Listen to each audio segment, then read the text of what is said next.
乡亲啊，继续要来讲这街舞，也就是运动甲街头表演相结合的一种舞蹈，已经是2024年巴黎奥运的比赛项目之一。基隆市的中兴国小有一个国小2年的小朋友林李立，伊学街舞才3年哦，都非常的厉害。去年的12月到法国比赛，一路是过关斩将，摕到冠军。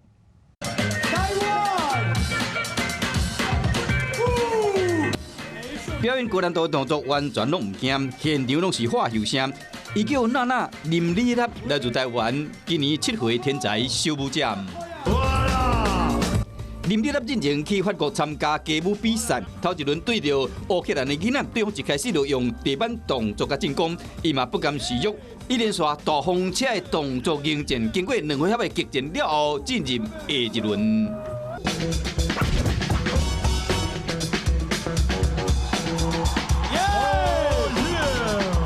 刷来对决日本的选手，娜娜是所谓功夫进展愈细愈紧，刷来一连串的地板动作，可以顺利得到街舞比赛12岁以下的冠军。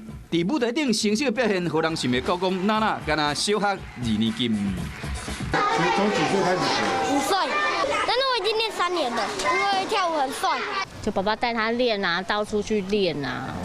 能击败这么多国家的小朋友，算很厉害，运气也是需要靠一点运气的。学校一个听到这个好消息，全校的师生拢替伊真欢喜。努力有成果啦，因为他真的练舞练到都半夜这样子。在体力还有舞蹈的技能上面，已经是相当纯熟。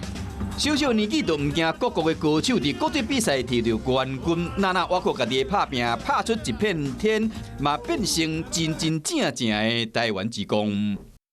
Hello， 大家好，我是乃瑜，要教给大家2个任务。第一个，华视新闻的脸书专页，你按赞了吗？还有华视新闻的 YouTube 频道，赶紧订阅起来，还要记得按赞，开启小铃铛哦。